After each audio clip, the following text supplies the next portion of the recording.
गाडी कुठे घसरते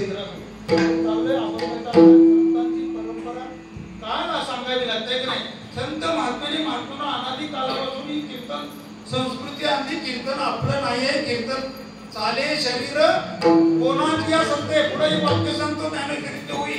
काय हातांचे हलणे, काय पायांचे चालणे, अरे ते होय मग करणे. हे जाणून घेईन रूपणाचा अर्जुनाला सांगता भगवान परमात्मा. अर्जुना हे हात पाय हलतायत ना, ही शक्ती माझी आहे. हे कान ऐकतात, ते कान सुद्धा श्रवण करण्याची ताकद माझी आहे.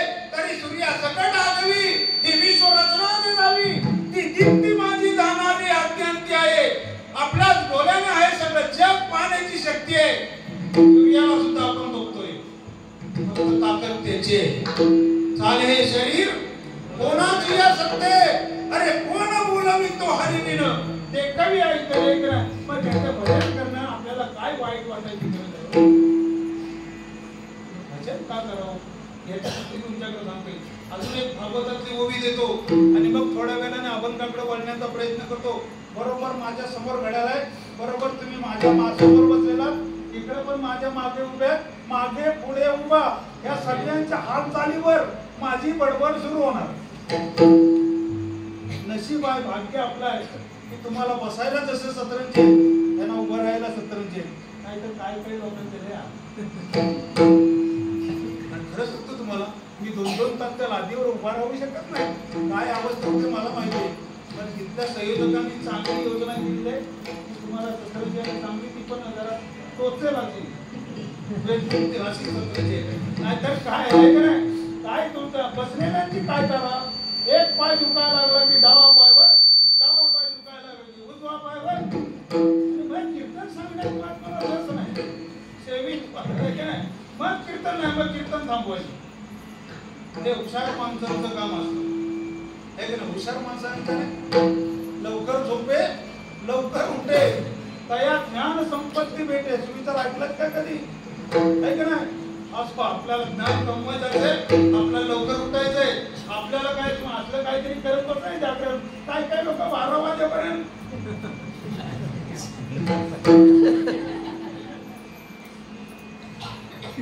आयुष्यभर 10-15 वर्ष असंच करत बसत ना. मोठं किंवा खाण्याची वेळ आहे का नाही, वापर करा. मी म्हणून चांगलं आहे, पण ते मर्यादेत असं आहे का नाही. अजून बोललो असतो पण जाऊ दे. आपल्याला लक्षात नाही संतांची परंपरा आपल्याकडे का नियोजित केली जाते, भजन का केलं जातो. अजून एक 2-3 वाक्य तुम्हाला ज्ञानेश्वरी भागवतात देतो आणि अभंगाकडे वळतो. अभंगाकडे वळण्या अगोदर महात्मनो, धर्मरेषा कीर्तन संस्कृती काय सांगते एवढं काम आहे. महात्मनो, आपल्याकडे जीवनात जगत असताना दुर्लभो मनुष्य देहो तेही ना क्षण भंगुरा तत्रापि दुर्लभ म्हणणं वैकुंठ प्रिय दर्शन. अरे माझ्या भगवंताचा विराट स्वरूप असणारा, वैकुंठ जाणारा माझ्या पांडुरंगाचं चिंतन का करावं. भागवतामध्ये किंवा संस्कृतीमध्ये गीतेमध्ये सांगतात, हा मनुष्य देह दुर्लभो मनुष्य देहो तेही ना क्षण भंगुरा. कोण कुणाची गाडी चुकेल आणि फसेल सांगता येत नाही. तुम्हाला वाटत असेल मी आज सोनगावात जाईनच, भरोसा नाही. त्याच्या मनात आलं तर 50 वेळा येऊन जाऊन मी करेल. पण जर त्याने ठरवलं आले देवालीच्या मनात. राजा हरिश्चंद्र सारखा राजा दुसऱ्या मिनिटात भिकारी बनतो उजडायच्या. पहाटे 4 वाजता राजा हरिश्चंद्र आपली पत्नी तारामतीच्या मांडीवर डोके ठेवून झोपलेला राजा हिंदुस्थानातला, आणि तारामतीच्या मांडीवर डोकं ठेवून झोपणारी विश्वामित्र आला दरवाजात. विश्वामित्राने राज्य दान मागितलं, पहाटे उठायला लावाने सांगितलं, चलो आता तुमचं काहीच नाही. एक राजा हिंदुस्थानातला, स्वतःची पत्नी एक मन सोन्याला विकलेली राजा आहे. त्याचं नाव आहे राजा हरिश्चंद्र. प्रमाण आहे आपल्याकडे. हरिश्चंद्र तारा राणी वाया डोंब्याखाली. ते प्रमाण माहिती आहे ना तुम्हाला? प्रमाण देशावर का नाही कंटाळतील लोक. एक राजा हिंदुस्थानातला, एक राजा आहे महाराष्ट्रातला, आहे का नाही? त्यानं आपला स्वतःची पत्नी एक मन सोन्याला विकलेली आहे. कोणाला? डोंबाऱ्याला, आहे का नाही? डोंबाऱ्याच्या घरी एक राजाची पत्नी पाणी नव्हे झाडलोट करते. तिचं नाव काय म्हणतात तिला? मोलकरी. इकडे मोलकरी नाही ना. आमच्याकडे MIDC एरिया असलं म्हणजे मोलकरी कितीतरी जातात कामासाठी. असं मी त्याच्याकडे बोलत नाही. राजा हरिश्चंद्राची पत्नी आहे का नाही? दुसऱ्या मिनिटात मोलकरणीची कामं करते. एकमेव राजा हिंदुस्थानातला. आपण जर आपल्या पत्नीला पण बोलला तर एका तसाच सोडायचा कंबर पट्टा, आहे का नाही? प्रमाण आहे का? पाहे पा स्त्री पुत्रा कारणे आपलाही जीव देणे परी भगवतपदी न भजणे हे मन न मानी सर्व, आहे का नाही? अरे सगळ्या बायका पोरांसाठी जीव देतो. सगळे देतात, तुम्ही पण देतातच आहे. ते त्याच्यापेक्षा वेगळा नाही. आता काय कंपनीत काम करून सुद्धा काही हजार कमवून सुद्धा इथं आलो ना बडबड करायला. अशा उपजली आनंदाची नीच वामनत्व आले तयासी. अरे असे दिन केले देवांची कथा इतरांची काय? देव सुद्धा त्याच्यामध्ये काय द्वारपाळाचं काम करतो. तुमचं आमचं काय? अरे अरे माणसा वेळा का खुला. अरे देवा पुढे माणूस पाला आणि पाचला हे कधी नाही करत तुम्ही. दुर्गो मनुष्य देव इथं देही ना क्षण भंगुराम. हा मनुष्य देह दुर्लभ आहे आणि तो दुसऱ्यावरती अवलंबून आहे का नाही? माझ्यावरती माझा कुटुंब अवलंबून आहे. असं सगळ्यांच आहे का नाही?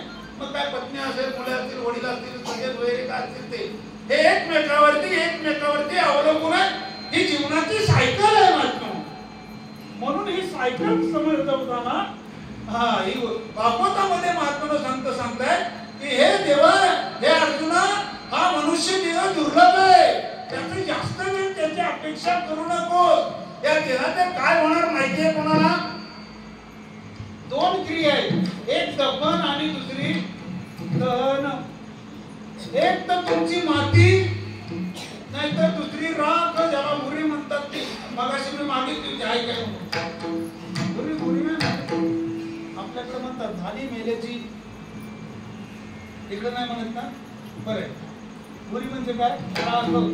तेवढंच आपलं होणार आहे म्हणून जास्त कधी काय म्हणतो, जास्त माझं अपेक्षा ठेवून कधी वागू नका. अपेक्षी विरहित मात्र जीवन जगणे याला म्हणतात जीवनातली शैली, आहे का? बाकी काही सर्व सुखाच्या शरीराला असो. दुर्लभ मनुष्य देहो देईना क्षण भंगुरा तत्रापि दुर्लभ म्हणणो वैकुंठ प्रिय दर्शना. या दुर्लभ मनुष्य देहाने जर भगवंताचं भजन केलं तर भगवंत आपल्याला भेटल्याशिवाय राहत नाही. म्हणून भजन भेटायला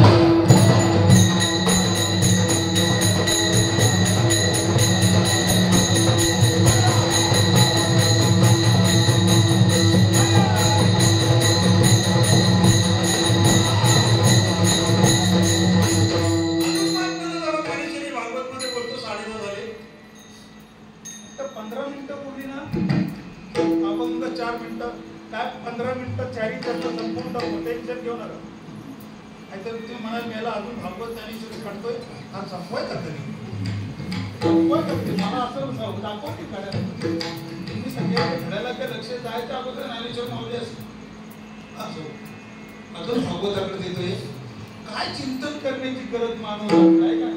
काय भजन करण्याची आपल्याला गरज आहे, ऐका. भागवतामध्ये नाथबाबा सांगतात दुःख निंदा अति गर्वता, ऐका ना, काम क्रोध सर्वता. सांगून ऐका, काम क्रोध सर्वता दुःख निंदा अति गर्वता हे मनुष्याची माता, इतर प्राण्याशी बाधा नाही. मानव जातीनं सुरुवात आपल्या ऐकलीच ना, ते का मनुष्य जात कळत. इथून आपली सुरुवात होती बरं का. मानव जातीने भगवंताचं भजन का करावं? भागवतामध्ये नाथबाबा सांगतात दुःख निंदा अति गर्वता काम क्रोध सलोभता 6 गुण. बाकी प्राण्यांना नाही. आपण काय एकमेकाची कमी निंदा करतो? मी आता मागं म्हणून बघत नाही. आपण सगळ्यांनी आपापला अभ्यास करा. शेजाऱ्याच्या भाड्यासाठी कोण देवाला आणून नारळ ठेवला ना असेल ना त्याचा मी पाय धरतो. चला आता नारळांचा देवासमोर ठीक आहे, पण शेजाऱ्यांचं कल्याण होण्यासाठी जर कोणी काकी नारळ दिला नसेल तर नारळाचे पैसे नव्हे तुमचा पाय धरतो. चिंतन शेजाऱ्यांसाठी करा. उद्या शेजारी मोठा आहे की नाही? जर शेजारी मोठे झाले तर तो आपल्याला मोठं करेल, पण आपण कधी शेजारी एक पाय ओढून जर पडला नाही ना, दोन पाय धरून त्याचं ओढून टाकू द्या. ही फक्त भावना आपल्या मानव प्राण्यात असं म्हणतो.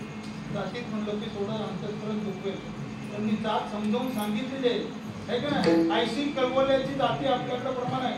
दोन जाती साधू संतांनी, एक स्त्री दुसरा पुरुष, एक आई दुसरा बाबा, याच्याशिवाय कोणत्याही जातीला जन्म नाही. मग कुत्र्यातली जात असू द्या, नाहीतर आमची काय म्हणाल प्रत्येक प्राण्यात कुत्र्यांना सुद्धा आई बाबा. जाऊ द्या, आपण कुठं आलो? देखा मनुष्य जात सकळ काय आहार निद्रा भय मैथुन सर्व योनीस समसमान. दुसरी उभी आहे, सर्व योनीस समसमान परी मनुष्य देहाचे ज्ञान सर्व अधिक दान रूपण. आता बाकी प्राण्यांना झोप लागते, भूक लागते, काय अजून क्रिया करतात ते सगळे करतात, आपण करतो तसे. बैल पण झोपतात ना, म्हैस पण झोपते, कोण झोपत नाही, आपण पण झोपतो. पण आपल्या झोपण्यात, इतर प्राण्यांच्या झोपण्यात, त्यांच्या क्रियेत, आपल्या प्राण्यांच्या क्रियेत, आपल्या मानव जातीच्या क्रियेत बदल आहे. सोपं वाक्य सांगू तुम्हाला, सोपं वाक्य. हा सोपं ज्ञानोबारांच्या हरिपाठातलं वाक्य आहे का नाही? ज्ञानोबारा सांगतात हे सगळ्या प्राण्यांना असणाऱ्या बुद्धीपेक्षा जास्त बुद्धी मानव प्राण्याला. बुद्धीचे वैभव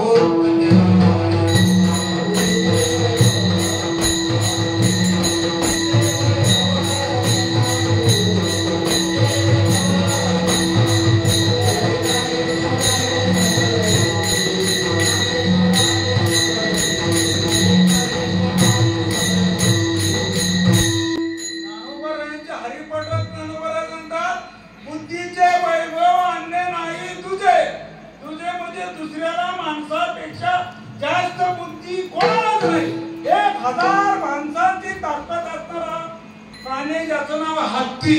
1000 माणसांची ताकद हत्तीला आहे, पण बुद्धी माणसाची जास्त आहे. म्हणून ज्ञानोबराय म्हणतात, म्हणून संत महात्म्याला चाकरी देतात. आपण त्यांच्याविषयी बोलतो का संतांचं पूजन करायला पाहिजे, नाही? बुद्धीचे वैभव अन्य नाही तुझे, एका केशव राजे सकळ सिद्धी. हरिमुखे म्हणा, हरिमुखे म्हणा. आपण चालले भगवंत नागबाबा सांगतात हे 6 विकार आहे का नाही? आपल्याकडे काय काम क्रोध सलोभता दुःख निंदा अति गर्वता. आपल्यासारखा अभिमानी माणूस नाही, प्राणी नाही. किती आपल्याला गर्व आहे तुम्हाला सांगायला गेलो तर काहीतरी माणसं म्हणतात आहे का नाही? एवढा गर्व आहे प्रत्येकाला आहे. मी काय माझ्याकडे तुमच्याकडे बोलत दाखवलं असं काही नाही, सगळ्यांचं आहे. म्हणून आपण मात्र या 6 गुणामुळे आपण वाया जातो, फुकट जातो. या 6 गुणांवरती ज्याने विजय मिळवला तो देवाच्या जवळ जाऊन बसला. आता देवाच्या जवळ जाऊन मानव जातीतले प्राणी कोण जवळ बसले तेवढं तुम्हाला सांगतो. म्हणजे तुम्हाला खरं भजन करणं, नाम घेणं, टाळी वाजवणं, कीर्तन कशासाठी ऐकायची, फायदा काय आहे? तुम्ही म्हणाल हे काय देतील ते घेऊन बुवा जातील, आमचं काय? कीर्तन ऐकून तुमचा फायदा काय? सांगू फायदा. कीर्तन 2 तास ऐकलं ना, 2 तास आयुष्य तुमचं वाढलेलं आहे. समजा 100 वर्ष, 101 वर्ष, 4 दिवस आणि 2 महिने असतील तर ही 2 तास तुमचे वाढलेच समजायचे. देवाने त्यांना सांगितलं यमाला, तिथं माझ्या नामाचा बोल चालू असेल, ते माझ्या चिंतनात असतील, त्यांच्या आयुष्य मर्यादात ही वेळ धरायची नाही. आयुष्य वाढ म्हणून कीर्तन ऐका, आयुष्य वाढवून घ्या. संतांनी त्याच्यासाठी दिले आहे का नाही? कीर्तन ऐकायचं नाही आहे का नाही? कीर्तनात महात्मानं भगवंताचं चिंतन, चिंतनामध्ये कीर्तनामध्ये भगवंताची म्हणून टाळी वाजवायची, टाळ्या वाजवायच्या नाही. दादा टाळ्या वाजवायच्या नाही, कीर्तनात फक्त टाळी वाजवायची. टाळी वाजवावी गुढी उभारावी वाटती चालावी पंढरीची. आणि टाळ्या कधी वाजवायच्या समजून घ्या. इथं ही गाठी तेवढ्यासाठी काही सखोल बोलण्यासाठी नाही. इथपर्यंत जायचं करून मागे बाकी त्याच्यासाठी एवढी जागा आहे. आणि तुम्ही एवढी मोठी मला जागा दिली ना बरं झालं. मला तशी नाचायची सवय. मी एका जागेवर बसून बडबड करणारा माणूस नाही. जाऊ दे. कारण काय माहिती तुम्हाला, मी नाचही केलेली आहे, मी भारुडही केलेले आहे, मी नाटकातही काम केलेलं आहे. फक्त तमाशात फक्त टाळी वाजवायचं काम केलं. असूनही नसावे काय का नाही, आणि असूनही असावे असं काहीतरी प्रमाणात असं मला जायचं नाही. सांगायचं तात्पर्य आता माणसाने चिंतन केल्यानंतर काय का नाही, देव त्यांच्या भेटीसाठी आला किंवा धावून आला असे काही मानव प्राणी किंवा असे काही माणसांची दाखले तुमच्याकडे आहे काय? ऐका भागवतातलं दुसरं प्रमाण. बाबा घड्याळ बरोबर आहे ना? नारदाची ऐकताच पोटी त्याने मज गर्भातच मारली मिठी तो जन्मला कया तुझ्या पोटी भक्त शिरोमणी प्रल्हादू. आपण माणसं पण प्रल्हादाने जन्म घेतला तो हिरण्यकश्यप नावाचा राक्षस आहे. राक्षसा माझी विभीषण दैत्य माझी प्रल्हाद झाला. त्यांची आठवीला गोविंद जाय शरण अनन्य भावे. अरे कोणी देवाचं चिंतन केलं नाही? बाकी प्राण्यांनी केलं ना केलं जाऊ द्या, माणसाने केलं ना केलं दैत्य माझी प्रल्हाद झाला. काय केलंय? राक्षसा माझी विभीषण. पण आपली मूवी कुठे आहे? नारदाची ऐकताच मोठी त्याने मज गर्भातच मारली मिठी तो जन्मला कया तुझे पोटी भक्त शिरोमणी प्रल्हाद. प्रल्हाद म्हणजे प्रल्हाद, त्याच्या बाबाचं नाव हिरण्यकश्यपू, आईचं नाव आहे कयाधू. बरोबर ना ताई? तुम्हाला विचारतो चुकलं नाही ना? ज्यावेळी महात्मानो हा हिरण्यकश्यपूला राक्षस एवढा काय करतो, तपश्चर्या करतो भगवान शंकराची, आणि एवढं वर मिळवतो त्याला. रात्री मरण नाही, दिवसा मरण नाही, घरात मरण नाही, बाहेर मरण नाही, शस्त्राने नाही, अस्त्राने नाही, स्त्रीकडून नाही, पुरुषांकडून नाही, कोणाकडूनच मरण नाही. असा वर मिळालेला हिरण्यकश्यपू जेव्हा वर मिळालं तेव्हा त्याने ठरवलं नाही आता कुणी कोणा देवाचं नावच घ्यायचं नाही. पण त्याची आई कयाधू ज्यावेळी महात्मानं गर्भावस्थेत होती किंवा गर्भावस्थेत प्रल्हादाला प्राप्त केला होती, त्यावेळी नेमकी रस्त्यात नारद मुनी भेटतात. नारद मुनी काही लोकांना आहे ना भाग्याचा उदय झाला की नारद मुनी भेटतात, आणि काही लोकांचं भाग्य बिघडवायला नारद भेटतात. काय करलं नाही समजलं का? सांगू समजलं ना? तेव्हा एकच नारद मुनी होते. आता किती नारद? त्यांनी तालुका ठेवली नाही, जिल्हा ठेवली नाही, गाव ठेवली नाही, वाडी ठेवली नाही, भावडी ठेवली नाही. घर लावायची त्यांनी ठेवली नाही, दोन जावा सुद्धा एकत्रित ठेवली नाही. तिला सांगली तू इकडे जावा आणि तिसरीला सांगली तू तिकडे जावा. याचं नाव आहे नारद. असं आपल्याला चाललंय. नारद मुनी भेटतात कयाधूला आणि सांगतात आईच्या गर्भात प्रल्हाद नाम ऐकतो नारद मुनीकडून, आणि बाहेर आल्यानंतर नारायण नारायण नारायण नामे होऊ जीवन मुक्त, आणि कीर्तने आनंद गाऊ गीत. कीर्तनात गाणाऱ्यानं सुद्धा माणसानं मुक्ती आहे का? कीर्तनात उभं राहणं नाचणारं नसतं, नाचू कीर्तनाचे रंग. ज्ञान दीप लावू दे का नाही?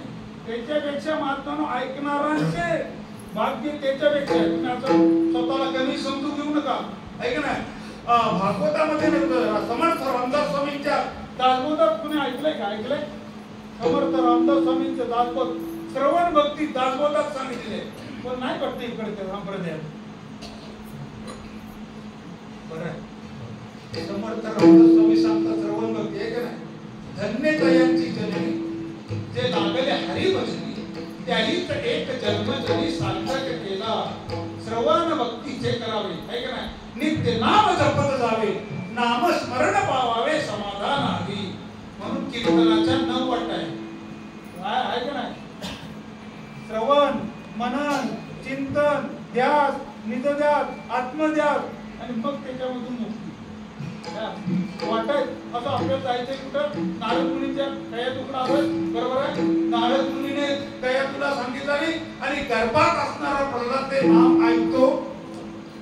विश्वात 2च गर्भात, आईच्या गर्भात दोघांनी फक्त नाम ऐकलं. त्यातला पहिला प्रल्हाद आणि दुसरा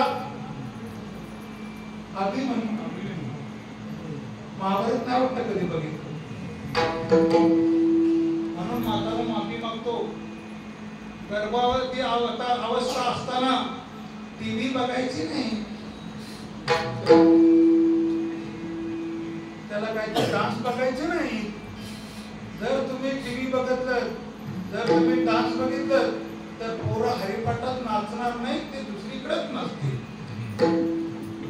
संस्कृतीचा परिणाम होतो. वाईट वाटून गेलं काही. म्हणून त्या अवस्थेत महात्मे सांगताय का नाही? ज्ञानेश्वरी वाचायला द्यायचा. ज्ञानेश्वरी भागवत वाचायला द्यायचा आहे का नाही? भागवत वाचायला द्यायचा, ज्ञानेश्वरी वाचायला द्यायचा. यांचं भाग्य आहे ते आता हरिपाठात नाचतात, भजनात उभा आहेत, कीर्तनात उभा आहेत. फुकटचे नाही नाचत. त्यांच्या आई वडिलांची पुण्य आहे. आई वडिलांनी काहीतरी तपश्चर्या केली, काहीतरी देवाचं भजन केलं म्हणून हे भजन करतात. हे असं फुकटचं कोणाला मिळत नाही. असेल माझं हरी ते खड्ड्यावर आहे का नाही? प्रल्हादाचं भाग्य होतं. प्रल्हाद जन्माला आला. एवढंच नाही, 14 प्रयोग स्वतःच्या मुलाला मारण्यासाठी हिरण्यकश्यपूने केलं, पण एकही प्रयोग यशस्वी झाला नाही. त्याचं कारण नामाचं चिंतन. विठ्ठल विठ्ठल.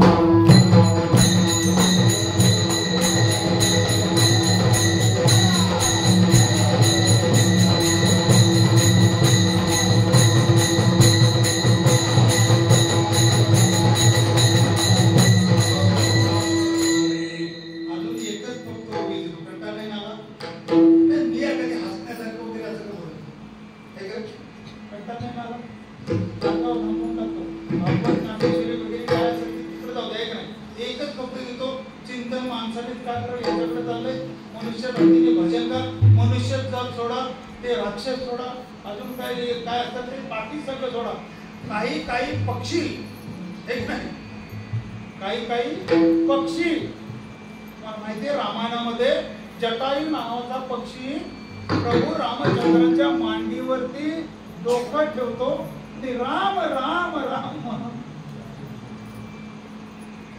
त्याचं नाव काय? पक्षी. पक्षी भजन करतो. खरं वाटत? ती गलिका नावाची आहे ना वेश्या, तिच्या घरासमोर पोपट, एकाचं नाव राम आणि एकाचं नाव कृष्ण. त्याचं भजन किंवा त्यांचे नाव घेतल्यानंतर ती मुक्ती होती, ती मुक्त होते. थोडा मात्र व्यवसाय काही करा आहे का नाही? हा, आपण काकडावरती गेलो तर कितीतरी असं आहे का नाही? तिथे त्यांची नावं घेतल्यानंतर आपल्याला पुण्य मिळेल की असं आहे. असं आपल्याला चालायचंय. पक्षी सुद्धा महात्मा चिंतन करतात, पक्षी सुद्धा भजन करतात, पक्षी सुद्धा कीर्तनात बसतात. ते प्रमाण ऐका जरा, मग आपल्याला कळेल. आपण भजन करणं, आपण कीर्तन ऐकणं. नुसता देवे दिवे दिला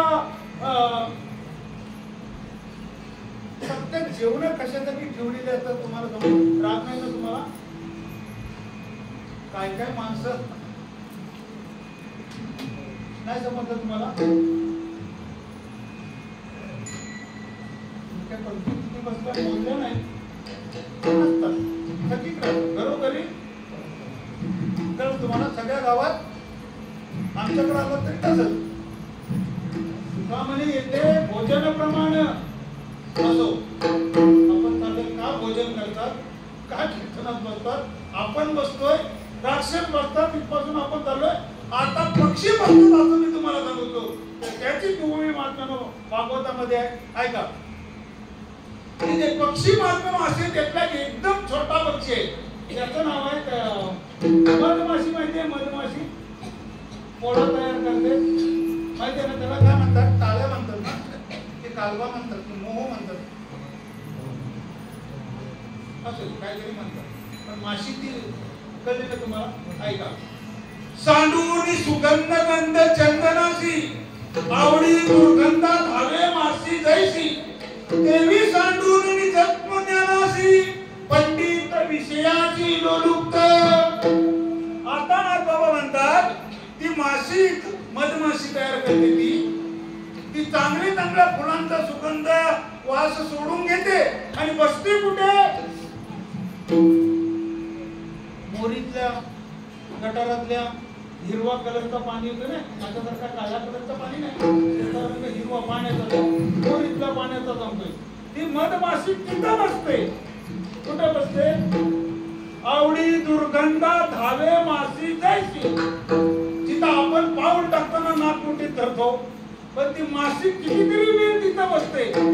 पण त्या दुर्गंधात बसून ती काय तयार करते?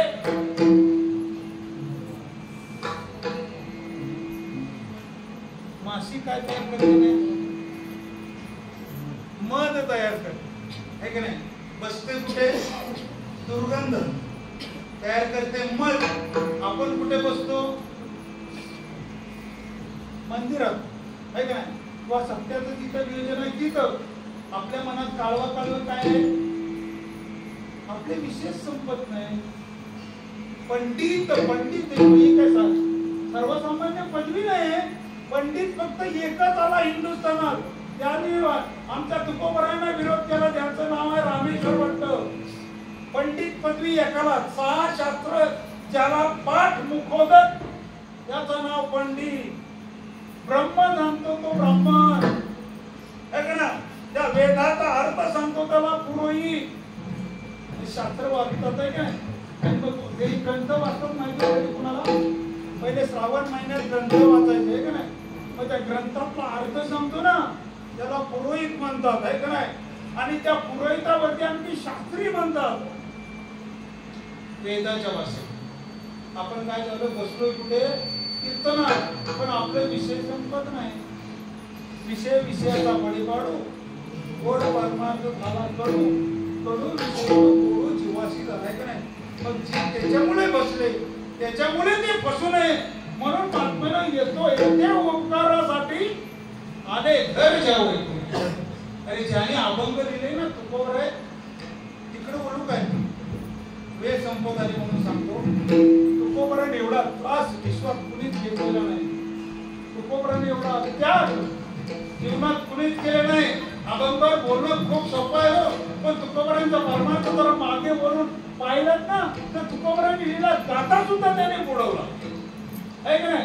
त्याने 13 दिवस भगवंताचं अन्न पाणी न घेता भजन केलं, म्हणून जगला जली दगडा सहित वया, तारी येल्या जैशा राया. आणि तेच तुकोबर आहे. मग अभंगात या ठिकाणी सांगतात, देवा मी काय तुझ्याकडे मागू, मला तू काय देऊ शकतोस? ते तुकोबर अभंगाच्या सेवेसाठी घेतलेल्या पहिल्या चरणात सांगतात.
तुकोबर संत देवा हीच व्हावी माझी आस जन्मोजन्मी तुझा दास आहे का नाही. दास होणं आधी कुणाला आवडत नाही आहे का नाही. दास होण्यासाठी कोणाचं मन तसं मागणं पुढं येत नाही. एक सिद्धांत किंवा एक मागणं एक थोडंसं चिंतन मांडतो तुमच्याकडं की तुम्हाला कळेल दास कोणालाही आवडत नाही आहे का नाही.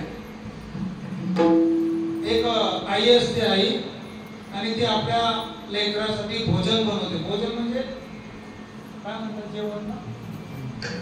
शरीराला काय म्हणतात ते सदृढ होण्यासाठी लागणारी गरज आतापर्यंत किती वर्ष वयाची काय 25 ते 27 वर्षापर्यंत आई त्याला जेवण बनवून देते. जेवण बनवून झाल्यानंतर त्या 25-30 वर्ष तो काही जेवण जिंकतोय. पण एकदा 5 फेऱ्या मारून झाल्या आहे का नाही की तो बिघडतो. एक दिवस तो कामावरून आला. कामावरून संध्याकाळी आणि आईला म्हणाला आई संध्याकाळी एवढे 8 तास काम करून येतो. चांगलं जेवण मिळेल, भाजी चांगली मिळेल, आमटी म्हणतात ना आमटी चांगली मिळेल आहे का नाही. अजून काय कोशिंबीर मिळेल, काकडी मिळेल, काय गाजर मिळेल खायला म्हणून आई आलो. पण काय जेवण बनवलं हे आहे का नाही. कशालाच चव नाही तर कुठं तुझं लक्ष होता. पण म्हणते तो मुलगा आईला विचारतो काय करत होतीस तू. त्यावेळी आई हळद म्हणते बाया अरे जेवण मी नाही बनवलं तुझ्याच पत्नीने बनवलंय. असं होय मग चालेल चालेल असू द्या.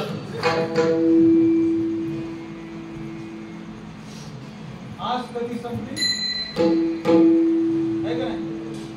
म्हणून महात्मा आज ही महात्मा कधी कुणाची संपत नाही. ती परिस्थितीनुसार ऍडजस्ट केली जाते आहे का नाही. आतापर्यंत आईच्या चांगल्या भोजनाची त्याला अपेक्षा होती. पण चांगलं जेवण बनवता बनवता आईने ती जबाबदारी घ्यावी स्वतःच्या पत्नीवर दिली. त्यावेळी मात्र त्याची अपेक्षा नसली तरी चालेल आहे का नाही. एवढं प्रेम. प्रेमेविना श्रुती स्मृती ज्ञान प्रेमेविना ध्यान पूजन प्रेमेविना श्रवण कीर्तन वृथा दान रूपनाथा. काही करा एक वाक्य सांगून टाकतो याच्यातच ऐक ना. ज्यांचे ज्यांचे आई बाबा आहेत ना आई बाबा कळलं ना पप्पा मम्मी ज्यांचे ज्यांचे आहेत ना त्यांनी कुठं तीर्थाला जायची गरज नाही. त्याने कुठं काय ऐका ना काही वर्क करण्याचे उपवास करण्याची अट मांडण्याची काही गरज नाही. फक्त आई बाबांची सेवा करा देव तुम्हाला भेटायला येईल बस. आणि तुम्हाला अजून एक वाक्य सांगतो ऐका ना. ज्याशी प्राप्त गायत्री मंत्र ज्याशी प्राप्त उपनयन त्याशी प्राप्त हरीचे भजन त्याचे धरता चरण हरी भेटे. हे भेटावं असं वाटत असेल तर त्या 3 गोष्टी लक्षात वापरतात. काय त्याची प्राप्त उपनयन म्हणजे वेद ज्याला कळतात वेदाचा अभ्यास झाला त्याचा एक पाय झाला आहे का नाही. ज्याला गायत्री मंत्र पूर्ण येतोय. वारकरी संप्रदायात जाणवत येताना सुद्धा गायत्री मंत्र 5 वेळा जाणवत येतलं का कोणी. माल घेताना थोडा गायत्री मंत्र 5 वेळा आहे का नाही. ज्याशी प्राप्त गायत्री पूर्ण ज्याशी आवडे हरीचे भजन त्याचे धरता चरण हरी भेटे. म्हणून पाय धरतात धरावे ते पाय आधी आधी आपणासारखे करती तात्काळ नाही काळ वेळ तयाराची लोह परिसाची. माझी आज अशी असावी माझी इच्छा तेव्हा तुकोबरा सांगता असे की मी जन्मोजन्मी फक्त दासच बनन आहे की नाही. मी कधी मालक बनणार नाही. मी कधी मोठा शेठ होणार नाही. पण आजकाल शेठ जातात नोकर आणि नोकराच्या जागेवर शेठ बनतात. काय मागचा बदल झाला आहे का नाही. पण तुकोबरा म्हणतात देवा माझी जन्मोजन्माची इच्छा अशीच आहे फक्त मी तुझा दासच बनन. कारण दास बनण्यात जो आत्म्याला आनंद आहे. दास बनण्यात आत्म्याला जी काही योग्यता आहे ती सेवक आणि मालक बनण्यात नाही. भले सासू आता लोक बोलू भले वडील बोलत असतील जास्त काय बोलायला मोबाईल भले वडील बोलत असतील पण त्याच्यात हित लेकराचं आहे हित मुलांचं आहे का नाही. हित कोणाचं आहे. लहान म्हणून वडीलधारी माणसं बोलतात आहे का नाही. आपल्याला राग येतोय पण हित त्याच्यात आहे. मोठ्या माणसांचं हित नाही, हित ते करावे. देवाचे भजन आहे की नाही, हित त्यांच्यासाठी आहे, हित आपल्यासाठी आहे. म्हणून महात्मा तुकोबरा म्हणतात, देवा या सगळ्या मानव जातीच्या हितासाठी मी फक्त सगळ्या मानव जातीला विनंती करेन की फक्त तुम्ही दासच बना. माझी एवढीच इच्छा आहे तुकोबरा. बाकी मला दुसरं मित्र काही लोक हीच व्हावी माझी आस. जन्मोजन्मी तुझा दास. आणि जन्म तुम्हाला काय पुढचा माणसांचाच मिळेल असं काय नाही. पाप आणि पुण्य समान मनुष्य जन्म आहे का नाही. पाप पुण्य करूनी जन्मा येतो प्राणी, नर देहा येऊनी हानी केली. भजन म्हणूया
भाग्य लागतो जिवंतपणे हार घ्यायचं आहे का नाही. ते काय कोणाच्या पण नशिबात नाही आहे का नाही. पूर्व सुकृताचा पूर्ण अभ्यासाचा दास सद्गुरूचा तो विधान आहे का नाही. हार घ्यायचा आहे का नाही. असो जिवंतपणे हार घ्यायचं म्हणजे काय साधं काम आहे. मरण माझे मरून गेले मजला केले. अपंगाकडे बोलतोय ठोका रत्ना झाले. मी अपंग मी बोललो तो मी 4 वाजेपर्यंत सुद्धा बोललो असं मला होत आहे. मला बोलायला ती आवडते पण जैसी स्थिती आहे तैशा परिराय आणि कौतुक होतं पाहिजे. म्हणून हीच व्हावी माझी आस. जन्मोजन्मी तुझा दास. पंढरीचा वारकरी वारी चुकवून बिहारी. संत संगे सर्व काळ अखंड प्रेमाचा सुकाळ. चंद्र मागे स्नान तुका मागे हे चिदान. पंढरीचा वारकरी वारी चुकवून बिहारी. विठ्ठल विठ्ठल.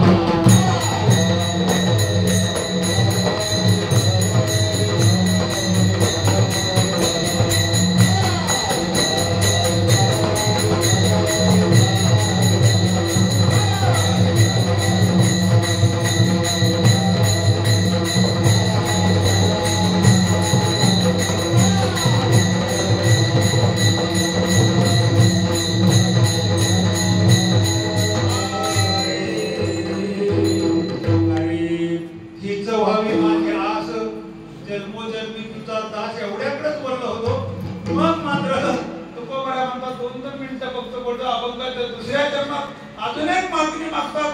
त्या अभंगाच्या दुसऱ्या चरणात पंढरीचा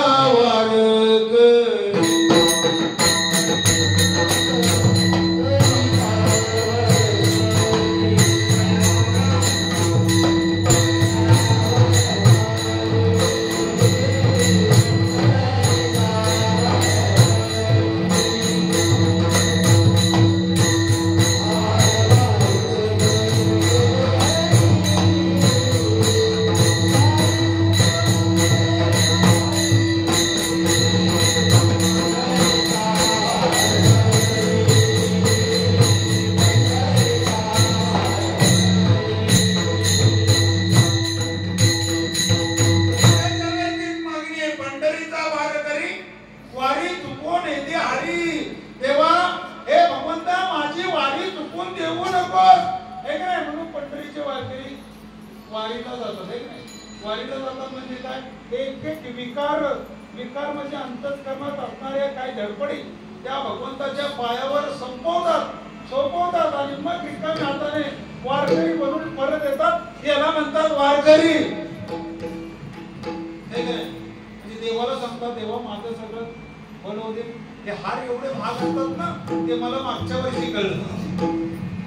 मी समजते 70-80 रुपयात हार असेल. हार सांगायला गेलो, हार 4,500 रुपये सांगितलं हारवाल्यांना. किती? मी तेव्हा मला कळलं हार एवढे महाग झाले. मी म्हणलं 70, 100, 80, 90 रुपयाला हार भेटत असेल. 4,500 तुम्ही एवढा मोठा हार त्याच्यामध्ये काय हे ना असेल जगाचे. एवढं मोठं मंदिर बांधले काय करा. पंढरीचा वारकरी वारी चुकवून येते हरी. चुकवणाऱ्या म्हणतात, देवा मला तुझा वारकरी बनव. मी जास्त सखोल बोलत नाही, कारण महात्मानं माझी वेळ संपत आलेली आहे का नाही. वेळ संपल्यानंतर कुणालाही इतर राहता येत नाही आहे का नाही. मर्यादा मोडायचा अधिकार कोणाला नाही. अखंड ब्रह्मांडाची नायक त्याची पत्नी सीतामाई आहे का नाही. लक्ष्मणाने आखलेली रेषा मोडते आणि आयुष्यभराला आहे का नाही तिला एक दोष लागतो आहे का नाही. कोणाचा? सीतामाईला. अखंड ब्रह्मांडाची पत्नी आहे का नाही. प्रभू राम सांगतात, सीते अगं सोन्याचं कधी हरित नसतं, पण त्या ब्रह्मांड नायकाच्या पत्नीला जर कळलं नाही सोन्याचं हरित नसतं, तर आपल्या पत्नी सोन्यासाठी धडपडतील मागतील त्याचं काय सांगायचं कोणी आहे का. बाकी काय नाही केलं तरी चालेल का नाही. प्रत्येक वर्षाला बाबा सांगतात का ना आपल्याला, सोने रुपये मृत्तिके समान माशानं काय माणिक पाचानं कडे देशे. म्हणून तुकोबरा म्हणतात मला पंढरीचे वारकरी. पंढरीचे वारकरी म्हणून, कारण त्यांच्या अपेक्षा त्यांच्या आशा सर्व देवाच्या पायाजवळ ठेवल्या जातात. म्हणून पंढरीचा वारकरी, बाकी कुठला वारकरी नको. आणि म्हणून तुकोबरा म्हणतात, या अपेक्षा जाण्यासाठी मला संतांची संगतीची गरज आहे. चांगली संगत आहे. जर आपण चांगली संगत धरली तर चांगलं आपल्याकडे. जर आपण एखाद्या वाईट माणसाची संगत धरली तर आज ना उद्या आपलं वाईटच होणार. म्हणजे तुकोबरा म्हणतात काय माहितीये काय, तुकोबरा सांगतात, जसे ज्याचे कर्म तैसे फल देतो ईश्वर. आपण जर सगळ्यांसाठी चांगलं मागितलं आपलं चांगलं होणारच. पण आपण सगळ्यांसाठी शेजाऱ्यांसाठी वाईट मागितलं तर आपलं वाईट का होतं याचं कोणी विचारायचं नाही. ते आपलंच आहे का नाही. म्हणून कोणीतरी शेजाऱ्यांसाठी काय म्हणतो, शेजाऱ्यांना गावासाठी वाडीसाठी चांगलं मागूया. काय अडचण काय आपल्याला आहे का नाही. आपलं नाही चांगलं झालं तरी चालेल, पण उदात्त भावना दुसऱ्याचं चांगलं करा. बस तुम्हाला देव भेटायला येईल. देव नामस्मरण करू आहे की नाही. देव पाहतो, देव अंतरीची गोडी काय तुमच्या अंतःकरणातला भाव तुकोबरा आहे. म्हणतात माझा देव पाहतो. तसा काय देव साधा सोपा नाही. देवाकडे मागायचं म्हणजे तेवढं मोठं साधं काम नाही का नाही. देव म्हणजे तरी नक्की काय, जो कधी कुणाला देताना पाहिलेलं नाही आणि कधी कुणाचं घेतानाही कुणी पाहिलेलं नाही, त्याचं नाव आहे देव. म्हणून तुकोबऱ्यासारखे संत देवाला सांगतात, देवा मला काहीच नको, चंद्रभागे स्नान तुका मागे हेची दान. पंढरीचा वारकरी वारी चुकवणे ते हरी ज्ञानेश्वर.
हीच व्हावी माझी आस जन्मोजन्मी तुझा दास पंढरीचा वारकरी वाडी चुकवून द्यारी चंद्रभागेसना तुका मागे हे चिदान तुम्हा सगळ्या मायबापांचा आदरणी तपी योगी ऋषींच्या चरणावरती दास बनतो.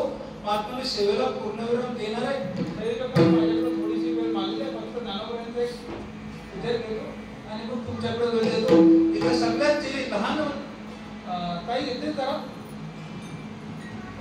कोण बंद नाही त्यामुळे तिथं कौतुक करायला पाहिजे. या वयात कीर्तनात बसते मला सगळ्यांच्या पुढं बसते येत आहे फोटो पण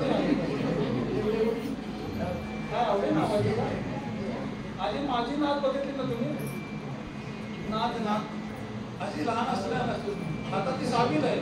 लहान असल्यापासून कीर्तनावर माझ्या बरोबर कुठे आहे कॅमेरामॅन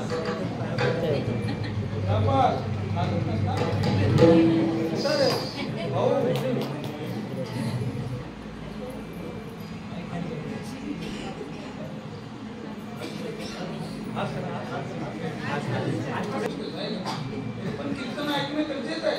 पण त्यातल्या त्यात ही संस्कृती पुढे करणे आणि ते गाणं पण मी कधीतरी ऐकलं नको मला असं काय गाडी नको बघा नको